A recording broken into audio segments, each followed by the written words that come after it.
And we are live. Welcome to another interview from Bald&Balding. Sorry, but it's just Bald here today. We're busy, but I am thrilled. I have my artist. You can see all his work behind me. It's a whole art gallery of Dmitry Yakhovsky. I really should have asked your last name first. Did I say that right? No problem. Well, it's okay. So, Dmitry, how are you doing today? I'm great. Very excited to be here, and thank you so much for having me on this stream. I haven't done this in a while, so it's really nice, and also to see all the work that I did on your wall. It's very really grateful for that. Thank you. So, for people out there who are watching, all the artwork directly behind me are either book covers or will be book covers or character art. And then I actually have oil paintings here and down here and here. It's really hard to do this.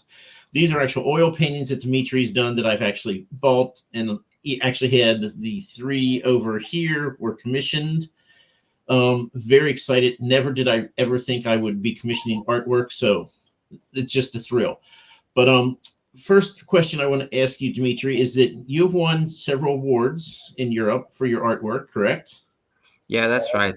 So it centers around the city of Compton in the Netherlands, right? So Uh, tell us about your time in Compton. yeah. Well, I lived in that town for about 5 years or so, and I was there doing several books. It was quite a coincidence that I ran into a publisher that straightforwardly asked me to do a book about the history of the town. And once the book was out, it they made a really nice presentation, and the mayor of the town came to it, and I gave him the first copy of a book and one of the illustrations that I did, and he was so happy with the painting, so he decided to include it in an exhibition called The Mayor's Choice. And about the same time, I also won the first prize for the comic book competition in that very same town. Each year in August, they have a comic convention there, and a lot of people come to uh, a lot of comic book fans and that sort of thing. So I was and there, yeah, I won a first prize, so that was great. And you also had your painting, the Joan of Arc icon painting, which also gained some notoriety. Yeah, right. Forgot about that, but yeah, that was also really great. That my painting was uh, put in a museum. It was the an icon of Joan of Arc, and I was asked to do like stages of her life. So I did several canvases and put them together in a frame, and that was that the icon that was there for several months um, on view. Yeah, that was really nice experience. So, and is the painting still there, or was it just a limited time and then you have it back? Or Yeah, I currently have it above my fireplace. So, it was there for quite a while, and I was happy that so many people saw it, and yeah. I got a lot of messages about it as well. That people were saying how great it was. So I was very pleased with that. It was wonderful experience. And I always forget this, and Ro always laughs at me, but I will remember now. Everyone, please like and subscribe. And if you want to follow Dmitry and his work, you can see on the crawler below us his link tree address, and later I'll change it to his art store, D&D art store on Etsy.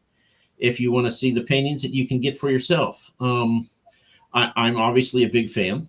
Um, I've been following you probably for 4 years now. I've been thinking, and when I first started following you, you were drawing a lot of history inspired paintings. There's a lot of like the Tudors in England. Is that right? Yeah, that's correct. That's correct. It's all because of my wife, who is a historian, and she wrote several books about British medieval history, especially about the Tudor dynasty. Um, and she got me into that genre, and I really enjoyed painting all those scenes and battles and historical figures of that time. Yeah, did a lot of covers as well for some publishers, and we also published several books together with a publisher called Made Global. You can also probably see them if you just Google up my name. They will show up on Amazon. Yeah, Yeah. it was nice. So, I wanted to ask you, and my totally went away because I'm old and that's what happens. Um, so let's talk about you are going to the Tolkien Days Germany this year, correct? Yeah, Which that's correct. tell us Very about. excited. Um, it was just out of the blue that I got invited to that event. Totally didn't expect that, and I was um, actually, yeah, it was quite a while that I went to some event like that. Last time was in Compton, like back before Corona happened. I've been there several times um, on the comic book festivals with my own booth. So now I'm going there to Germany in May in like a biggest convention in Europe dedicated to Tolkien, and I'll be having a bunch of my art there, prints and things. So we'll probably talk to some other artists Yeah. that do the same stuff. Honestly, I didn't really figure it out yet who is going to be there, because they're changing stuff, and I just wanted to see in the end like who which artists are going there to know where will I be on that map of that event, because it's a huge place. They expect around 11,000 people coming, so that should be something So, as great. someone who's gone to over 30 Comic Cons, I'm always contacting them and I'm always paying them for the idea that they're contacting you. I'm very happy for you because I would love nothing more than someone to say, "Hey, we want you at our show." But that has not happened yet for me, but it's exciting for you. Yeah, thank you. Yeah, that's really exciting. Let's see. And before I forget, your work has been featured on Nerd of the Rings a handful of times, correct? Yeah, that's true. And as a kind of a thank you, I decided to include their ad in another painting that I did of my own new series. It's I'm kind of like mixing Lord of the Rings with modern settings, Yeah. and yeah, I just have some art here, so I thought Oh, I can just show it. Why not? Um, so that's the original painting that I'm gonna show. It's a quite a big canvas. oh wow. Oh yeah, I've seen this. Yeah. So somewhere here in the middle, you can see the Nerd of the Rings logo, probably. Yeah, Yeah. and I also included of a bunch of my friends and small businesses ads there as a Nice. thank you for. Yeah. So that's one of the paintings that I did of that series, and I will be taking quite some prints to that event as well. So Tim McKay is one of our favorite Canadians is here, and so is Anitha Gade, who is also Canadian. So yeah, this is truly an international event here. Oh, great! Um, Thank you. yeah. When I saw this, I thought that was such a cool idea. I've seen you have another one where you have Gandalf on an eagle landing on an aircraft carrier. Love that. Oh, there it is.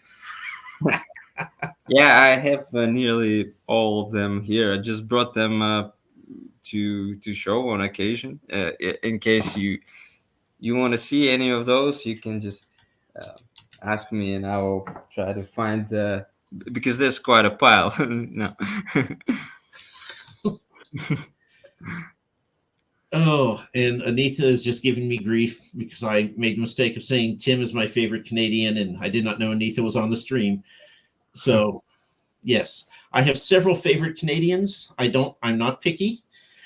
Um, But anyway, let's talk about Dmitry and get me out of trouble. Um, so, when did you start and why did you start drawing? Uh, as long as I can remember myself, really, was in the kindergarten. I was always drawing, and my parents encouraged that a lot. I had a stack of sketchbooks since I remember myself, and then my mother uh, suggested to for me to go to an art teacher who was a father of a friend of mine from school, and so I went to study with him, and we studied in a college. Like I was among teenagers, just a 9-year old among teenagers, and doing the same stuff as they were doing. Drawing skulls and all like traditional art things, still lifes and all. And I even had an exhibition there in that same college when someone just out of jealousy, tore a couple of my drawings. But instead of being discouraged, I thought like, wow, if they're so jealous about it, then I'm probably doing it right. So yeah, I was pretty happy with that actually, and I was able to restore some of them, so no trouble was made. Yeah, so that's how I started drawing. But later in life, I did some stupid career choices, and I went to do programming. I was doing software engineering for accounting, um, and I graduated Economic University in Minsk, Belarus. Um, but after that, I realized that it's totally not my thing. I didn't like being in the office, uh, constantly typing on the computer. So I just quit my job and I became a freelance artist. Luckily, at that time, I had a handful of clients that were able to support me, and I was able to make the same salary as a software engineer at that time. Nice. So yeah, and that's really opened up my mind. I've met so many people from around the world, you included, and that's also how I met my wife, through a publishing company. She was an author there, so it was all very exciting. And I got invited to an event in London where I was presented with with my first book that was printed at that time, and I even gave few autographs to people, which was very new for me, and yeah, it was all very exciting. I And bet. since then, I never regretted my decisions at all. Just that's the only thing I want to do in life, seriously. So I did want to ask you because I've told asked people this question before. So you're originally from Belarus. Yes, that's correct. Your wife is a yes, no, Uh, Well, I was born in Tashkent, Uzbekistan. That's like in Asia, as you can say it. yeah. And then I moved to Belarus because I had relatives there. And then after that, um, I got acquainted with my wife, who is Dutch. And then we moved to the Netherlands to live together. And I was able to make Polish citizenship because I had Polish ancestors as well. And now we live in Poland for more than 6 years, I think. Yeah, so I have Polish passport, I have Belarusian passport. Uh, yeah, You are truly an international man. Um, thank you.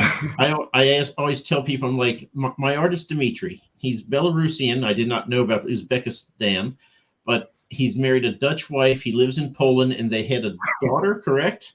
I'm like, what does this make the daughter other than European? Because I Oh. don't know how you would define. Yeah, we could pick either Belarus or Dutch for citizenship, because back then I didn't have the Polish passport yet, but from now on our kids are Polish. So Oh, that is so cool. So I wanted to ask you because I'm hoping to retire in what, 4 years. And when I Awesome. do, I'm going to continue writing, but also to pass the time. I've always been intrigued with art, but I cannot draw stick people. So I was like, when I retire, I'm going to, try to learn how to draw at least something that, people will recognize what it is I'm drawing. Do you have any hints or tricks for someone who's going to start drawing from, with no background? Uh, yeah, sure. Well, first of all, you need to draw a lot. It doesn't matter what you draw. As long as you draw a lot, you're already on the right track. But the next thing to do is to try some simple big shapes and compositions, possibly still life.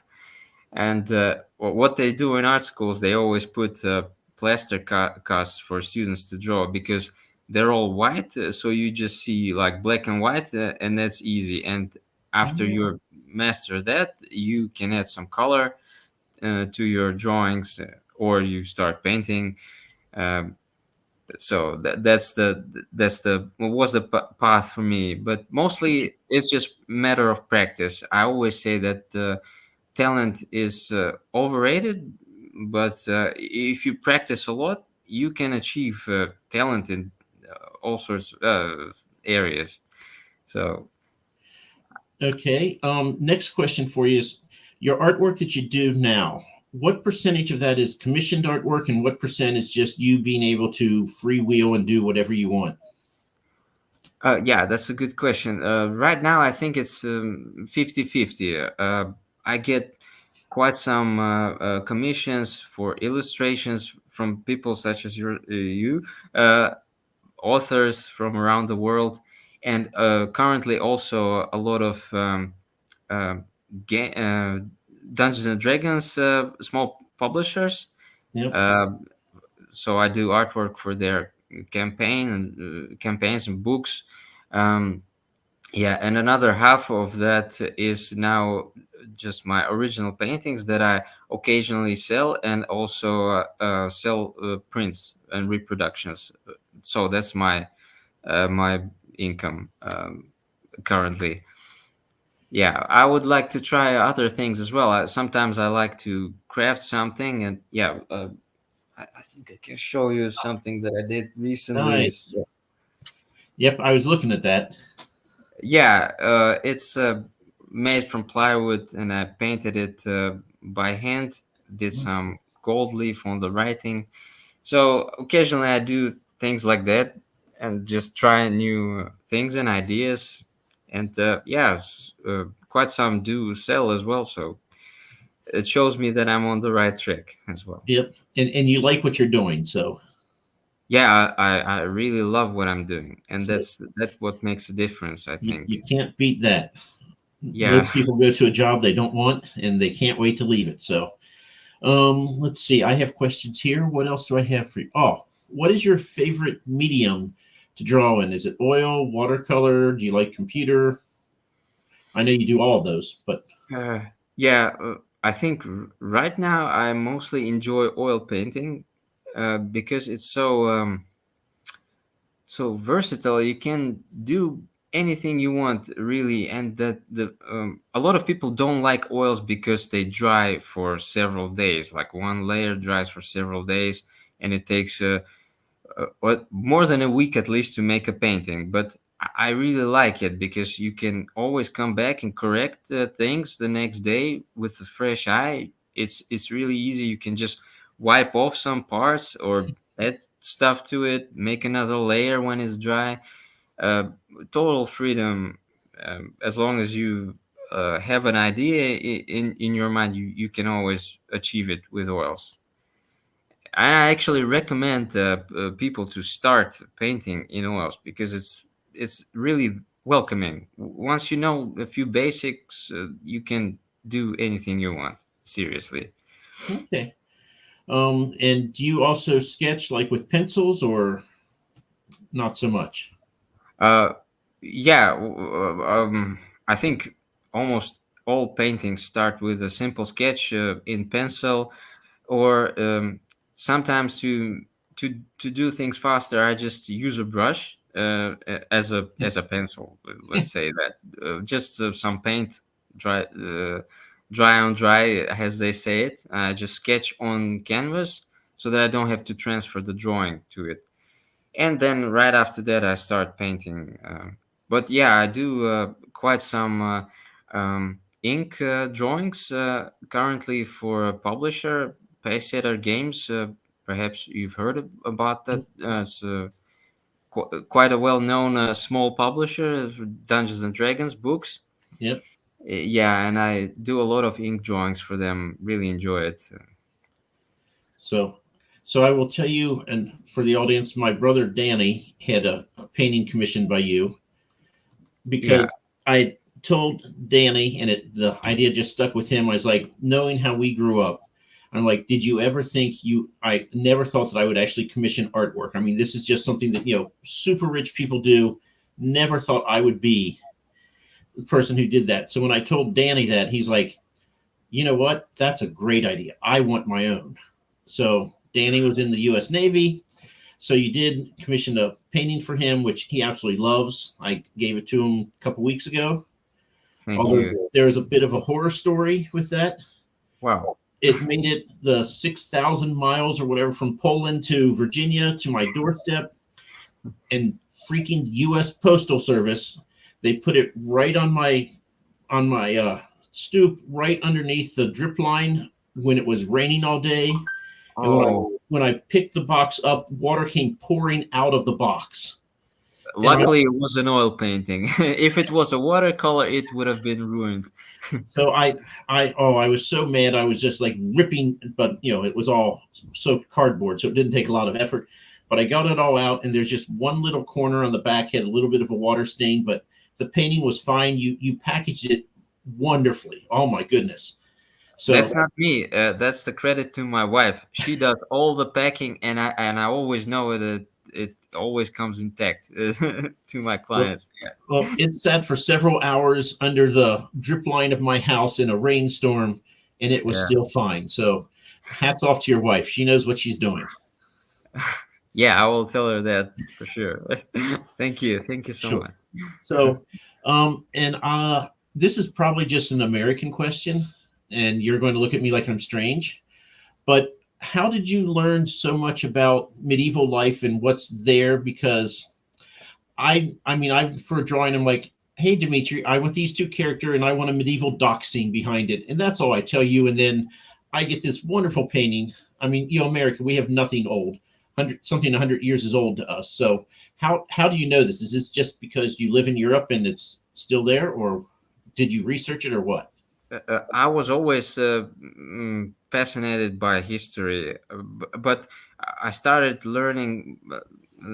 I mean, reading extracurricular books when I was at school still. But I first I liked like ancient Rome, ancient Greece, the Greek Mhm. mythology.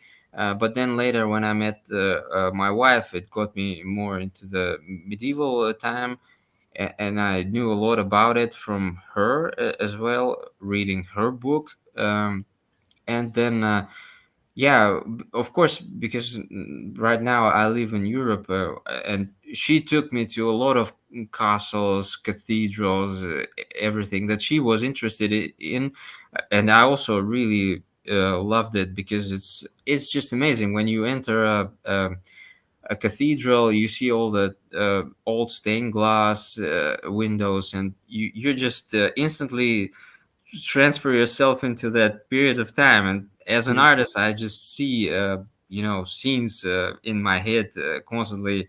And so when you tell me just a few words, I instantly have something in my head popping up.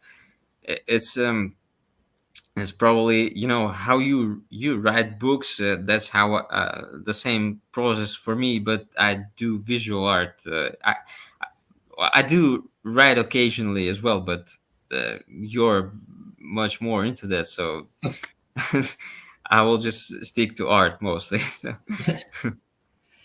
So, is there any artists or artworks in particular that have influenced you? um, yeah, I think so. I really like artworks. by French artist William Bouguereau. Especially, well, I don't do a lot of that type of art, but I really love it.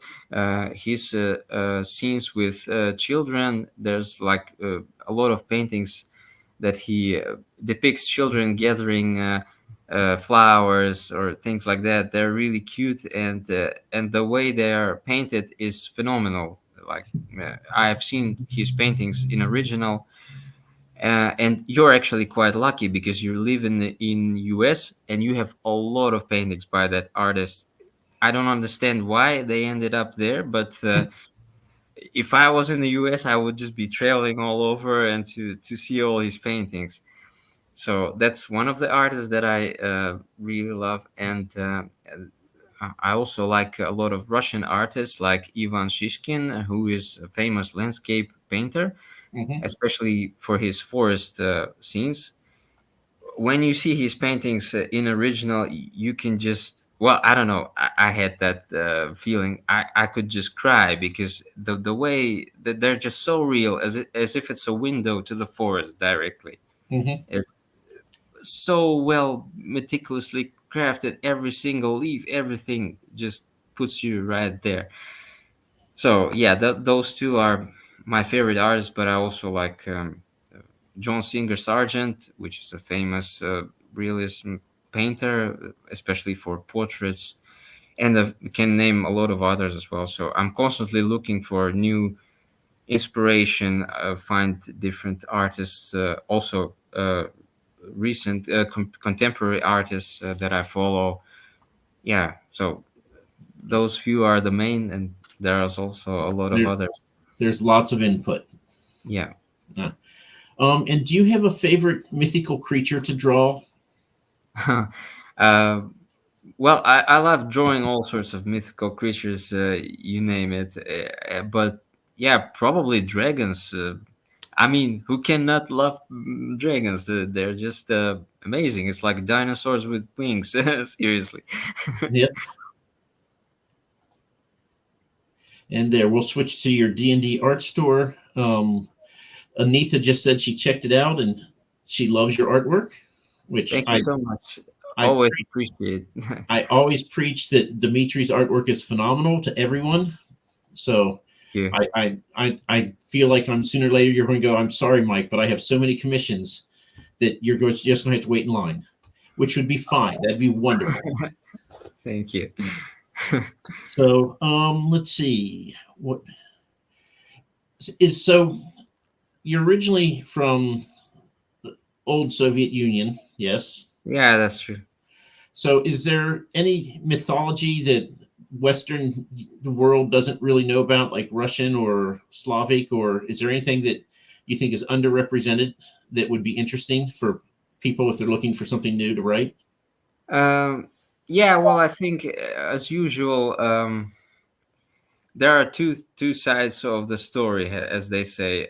In the former Soviet Union countries, the history they teach is biased to like their part in history, and in the US and the Western countries, they often say that we won the Second World War, for instance. I always say that the truth is in the middle, and you need to learn both sides, the Right. history of that part and that and this. Um, so that's how it goes, really.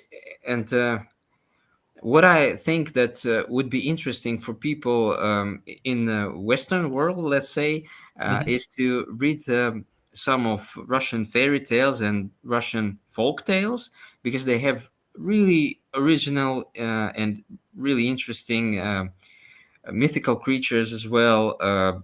Different stories with heroes. Really, some are really epic, also with dragons and things like that. uh, so that would be probably an inspiration for authors in the US, to read.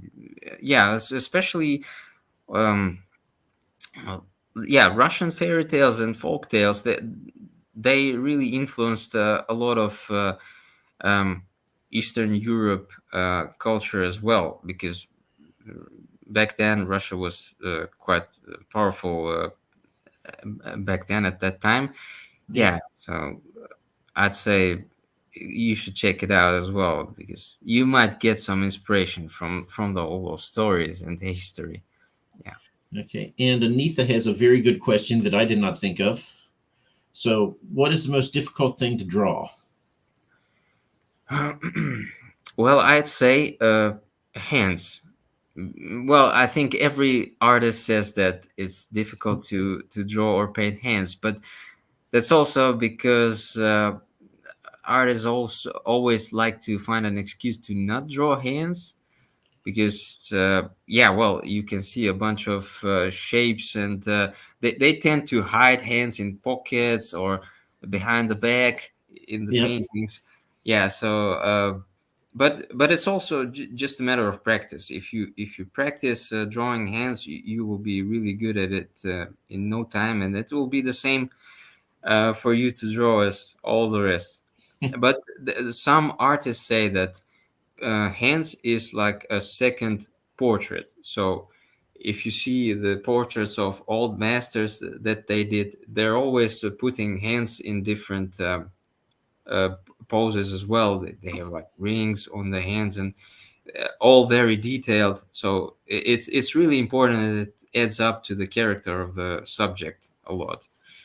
So So, yeah, that's the most difficult thing to draw. so someone like me, I see a portrait of a guy with his hands here, and I'm just like looking at his face, going, "Okay, that's it." But you're looking at the hands, going, "Man, that guy really nailed it. He knows what he's doing." Correct? Yeah, I am a really bad when it comes to going to museums. I do all sorts of forbidden stuff there. I come real close to paintings and look at every single brushstroke, and I have to say that I touched a lot of oil paintings, which is not allowed, of course. Some are really famous and guarded. So, but I did because I just have to. I have to learn from the masters, and when I have such an opportunity, I will never miss it in the world. And thanks to my wife, she made me go to all sorts of museums in Europe. Hmm. We've been to a lot, and I've seen masterpieces, and I'm still.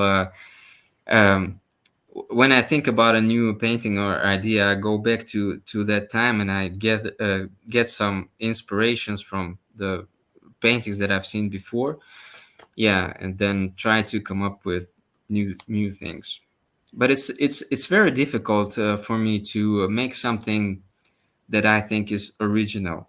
And when I work with you, for instance, it's very easy because you already tell me like a starting point. You say like, I want to draw a guy with a sword doing this and that, and then I instantly go from that, and I like, oh yeah, we can do this, we can do that, and then I put together, and bam, you have your commission. Uh, yeah, so I really appreciate your input. It's always hard to work with clients that don't really know what they want, but even if you just know a single thing, like just a line of text that you want to illustrate, then it's already a great help for me. Okay. I have two questions that are not on my list that came to, and I told myself I had to remember.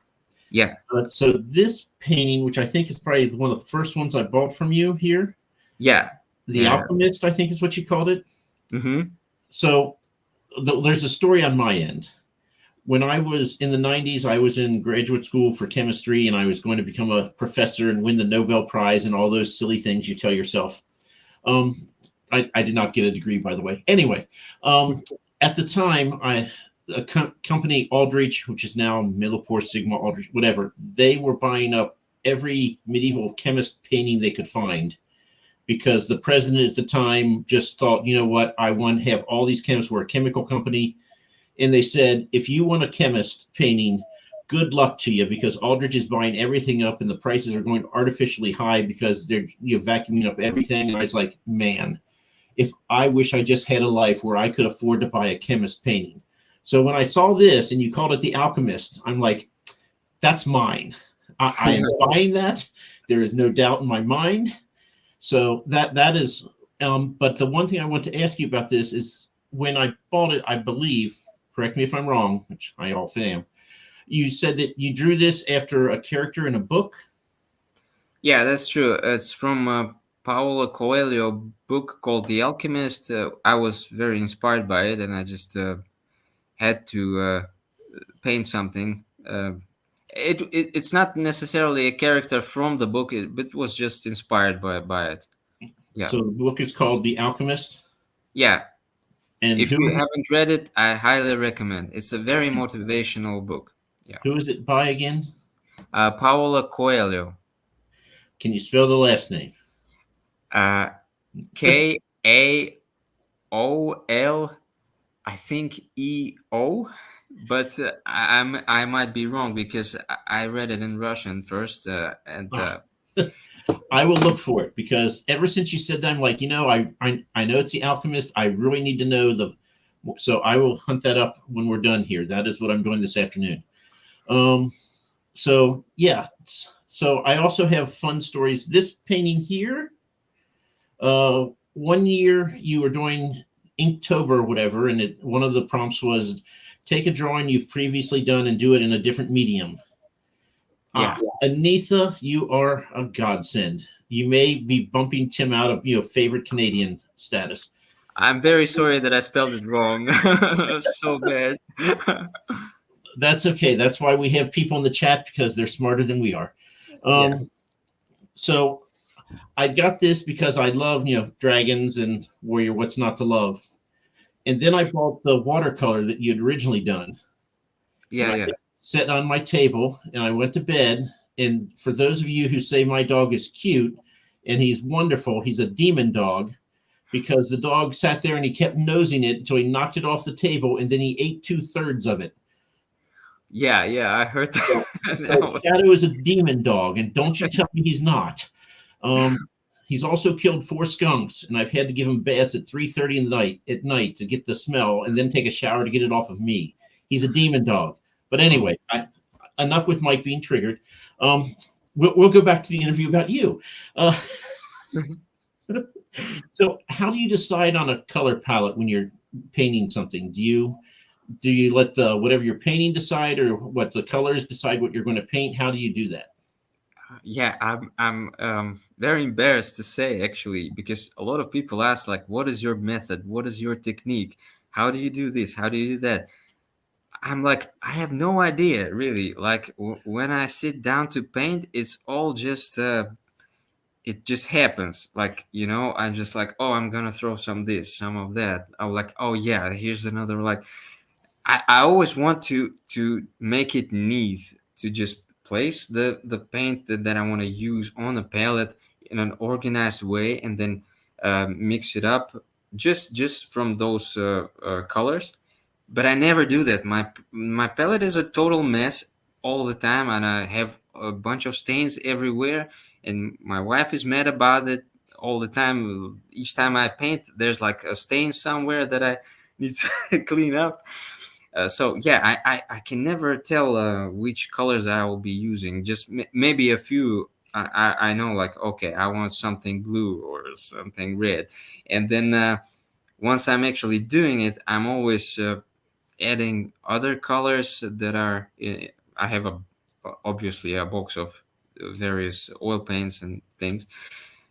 Yeah, and I also don't really control the amounts that I use, and sometimes, like I'm in the middle of the painting, I can just run out of paint, and then wow, what shall I do? So I dig in that box and I try to find an alternative for that particular color or mix it up. Luckily, with oils, you can really, with just a few colors, you can mix a bunch of others. There's a famous method called the Zorn palette, which is just 4 colors, but you can paint all sorts of different things with just those 4 colors and white. Yeah, so I can't answer that question. I'm sorry. I don't have any idea of what colors I'll be using when I'll be painting my next scene. So you just do it. You don't. There's not a method. You just you just feel like what you need next and you do it. Yeah, and I like it. It's like, I think it's called a flow state, because when I paint, I don't track the time at all, and I also don't feel like I'm tired, or other physical kind of needs. They just don't exist. And once I'm done, I'm like, oh my god, I'm so exhausted, you know. But when I paint, no problem. Everything is fine. Yeah, so.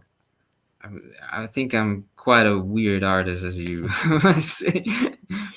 So I can tell you, when I started writing, I was very much get an outline, figure out everything that's going to happen, and then just write to this, write to that, and then I would start writing, and my characters would be like, "No, that's not what I would do," and I end up deviating from my outline to the point now where I'm like, "Okay, here are like four things I want to have happen in the story, and we're just going to figure out the path as we go."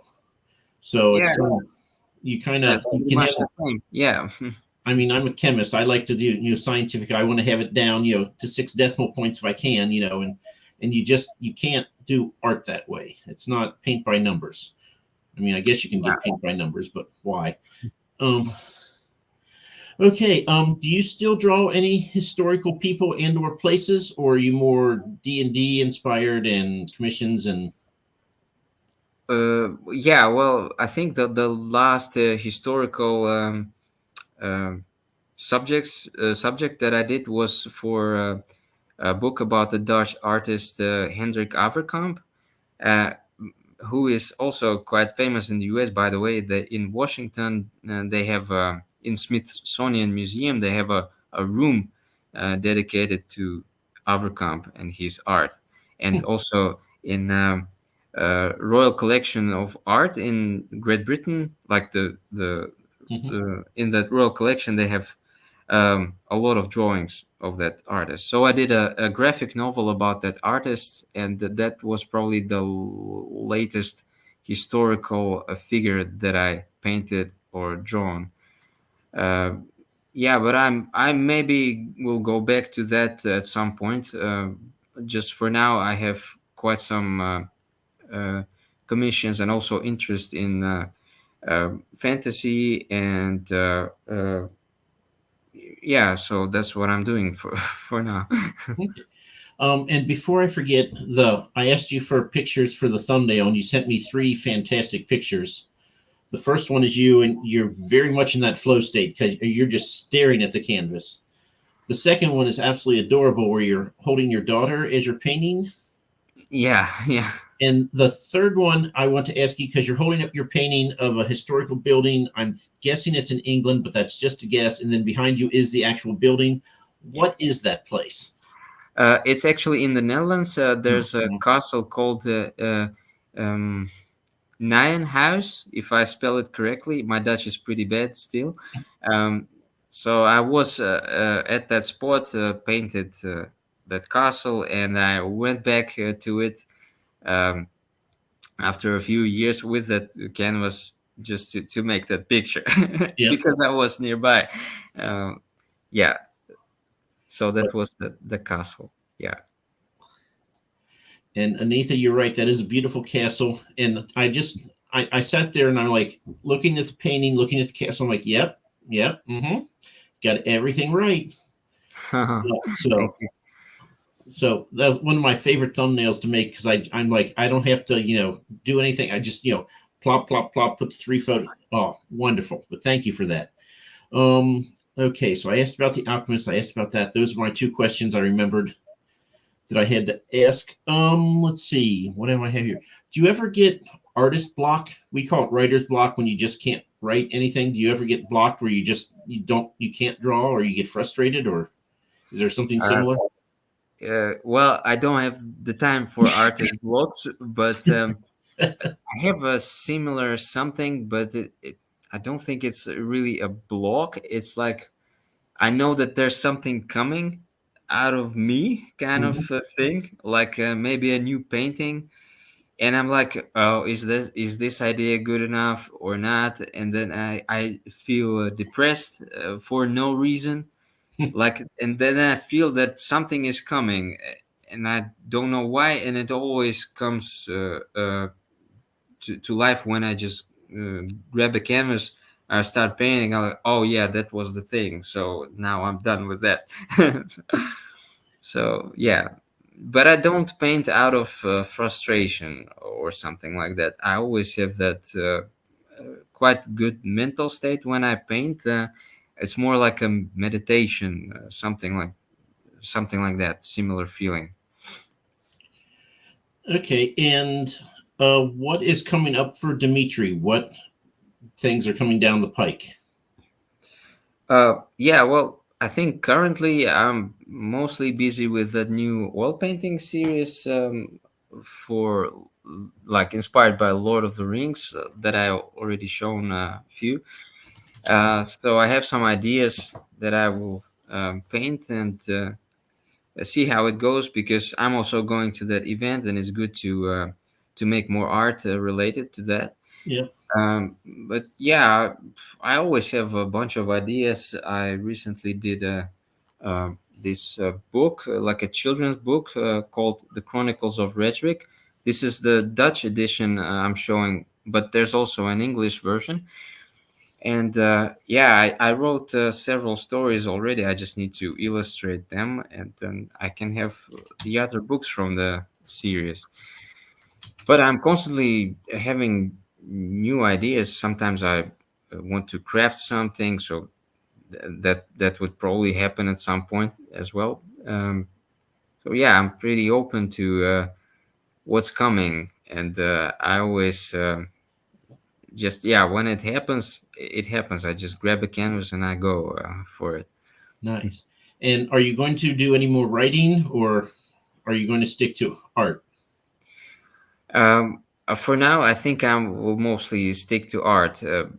But yeah, occasionally I have some inspiration. Sometimes I even write some small poetry, something like that, and then I add it to the books that I do, especially for children's books of the Chronicles of Rhetoric that I'm busy with. I'm currently inspired by sea shanties and naval themes, so I guess it will be another book in the series dedicated to that.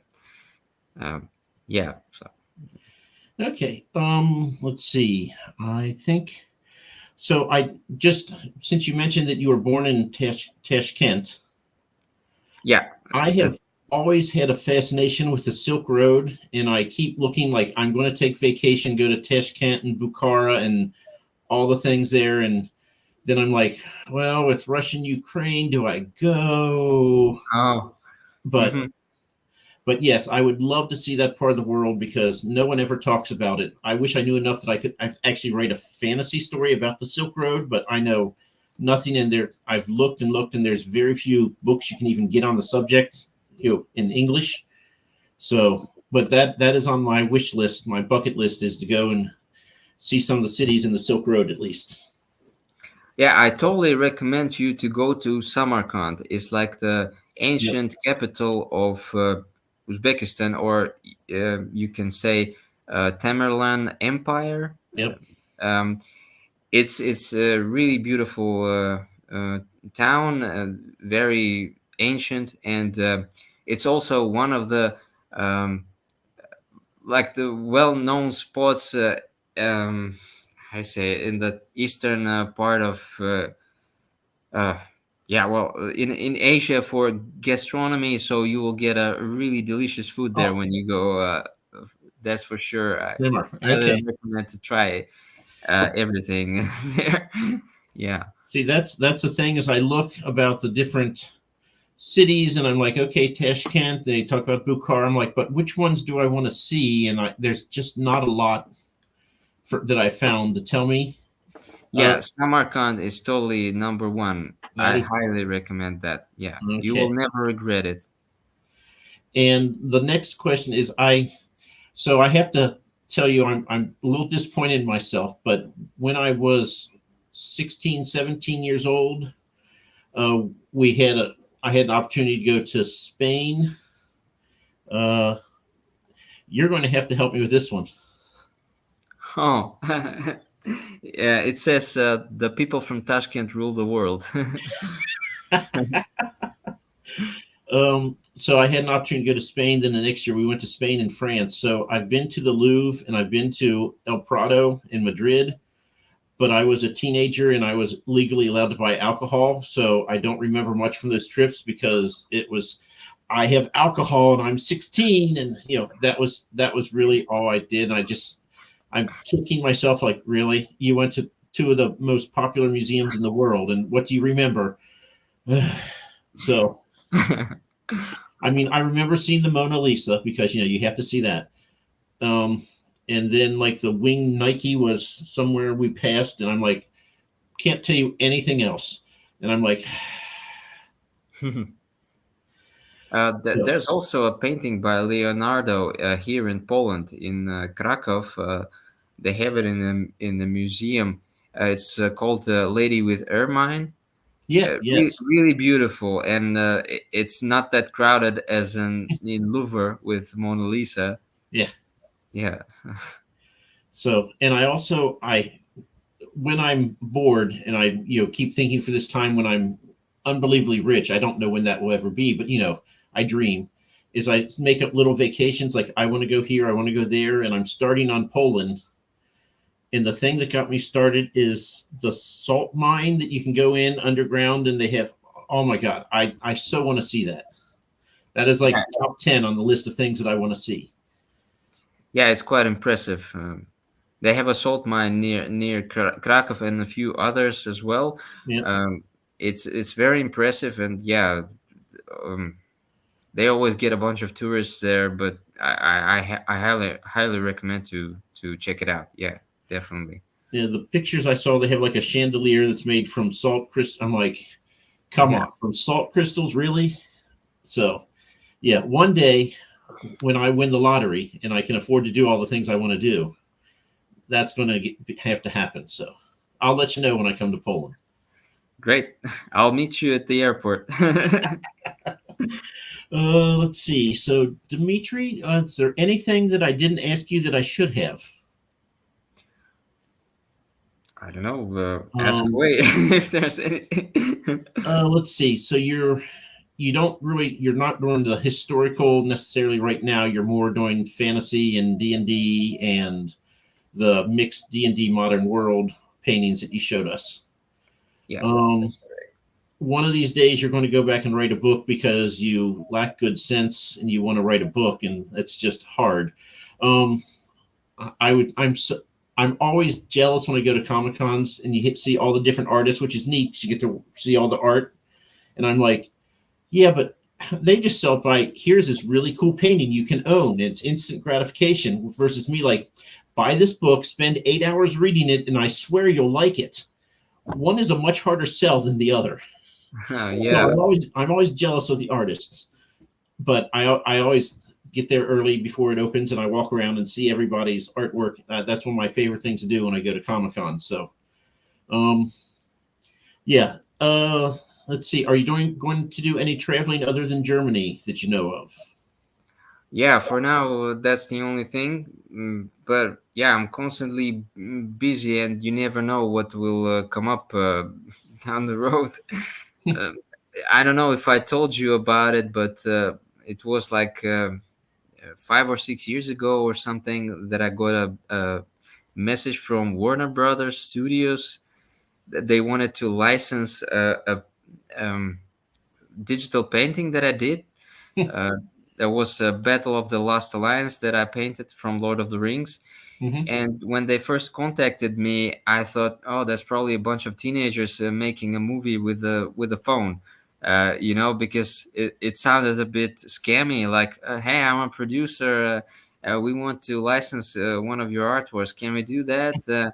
Here's my email. Just write to me if you're interested. And I just wrote like, yeah, sure, I can send you the file, no problem. I thought, well, it's good for them to do a movie on the phone or something like. I just somehow thought it would be like that, and then I get an official reply with the like papers from Warner Brothers, like a contract for licensing, And I just asked my friend who had a lawyer, like, is this really true? And he said, yes, that's true. And then eventually, in the end, when I sent that file to them and I signed everything, they said, well, unfortunately, we don't know if it will really end up in the movie, in the documentary that we're doing. But we will let you know once Peter Jackson sees your work. So I know for sure that Peter Jackson saw my work, and That's that was awesome. already amazing for me. It was like out of nowhere this came. Unfortunately, it didn't go into that documentary because the budget was cut off, and yeah, but it was a great experience. That something like that can happen to anyone if you just create something. Yep. So, and John, who's one of our regulars, is wondering where the mannequin of Grami is. John, all this artwork has been done by Dmitry, so I had to move Grami out of the picture so I could do the Dmitry art gallery. So that he will be back next show, but we had to do this special because Dmitry does a lot of work for me in particular, and it's always top notch. So Yeah. Grami will come back, but for now, I don't know. Maybe tell me in the chat, do you like it better this, or do you want Grami back? If you tell me I don't have to change things, that makes it easier on me. So let me know. Let's see.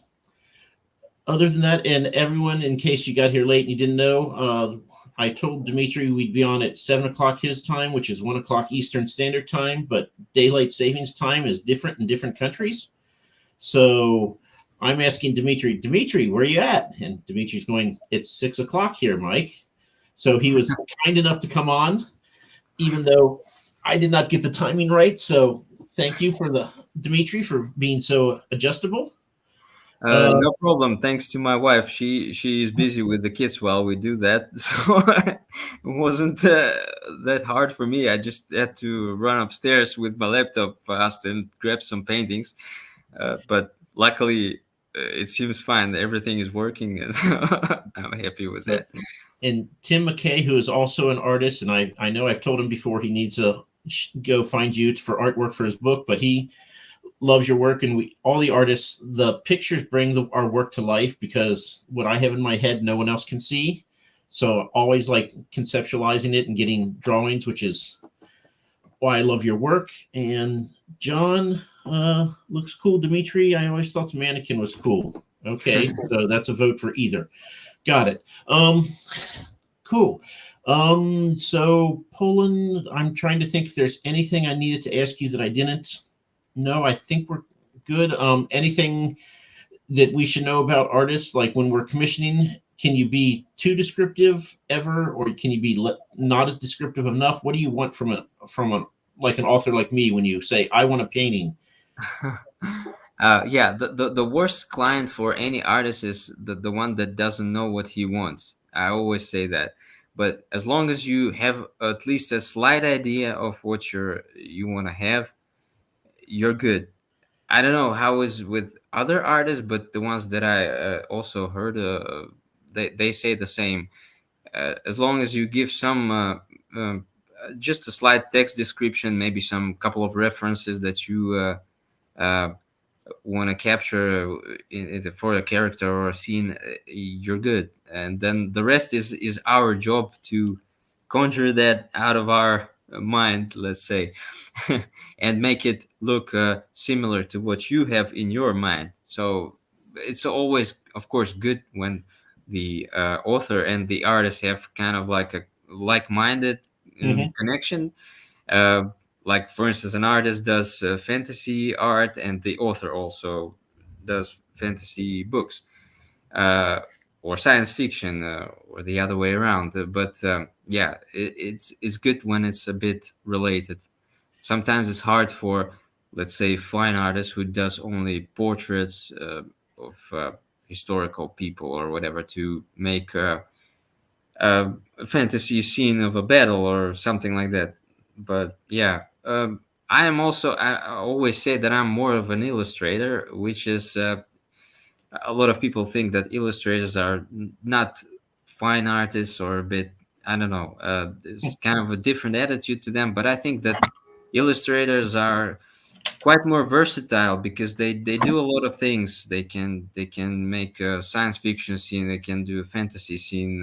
Like if you Google any illustrator, he will definitely do more stuff than, like, let's say, sophisticated fine artist who does only portraits or specific scenes, something like that. So yeah, look for illustrators.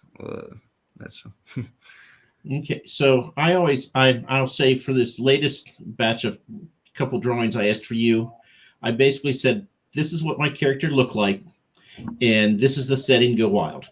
And to me, that is so wonderful. If I can just say this, you have to make it look like this person, but the setting is all you. You know, like I said, I think I said a medieval coastal town, a dock setting behind. You know, yeah. go crazy. You know, and then I've never been unhappy. You always have the best background, so Thank you. that makes it wonderful. A couple times I think I've done where I'm like, okay, I tried to draw. Don't laugh at my bad drawing, but yeah. So I will just plug Dmitry. He is wonderful to work with. He works with me and he doesn't complain, at least not that I've ever heard. So, you know, how bad can it be? Oh, yeah, AI artwork. Don't even get us started. Just no, just no. So Dmitry, that's all I have for you right now. Is there anything parting wisdom you want to share with us, or can we just call it a day? Yeah, we can call it a day, but I just wanted to thank you for having me again, and also that you made such a nice background for this stream. I mean, I feel quite embarrassed that I don't have any of my paintings on the wall. I But just you kept brought them your here. paintings with you, yeah. So Yeah, but it's a pleasure to see all that. It's really heartwarming. Thank you well, so much. I will tell you. I'll tell you my favorite painting. Ugh. Oh yeah, yeah, I remember doing that. This one, I call it Goat Henge. Can you see it there? Oh, that's a great idea for the title. Yeah. And if you give ruins and then you show a little bit of nature like growing in the cracks, I am a sucker for that and I will buy that art every time. I probably should not tell you this. Yeah. You just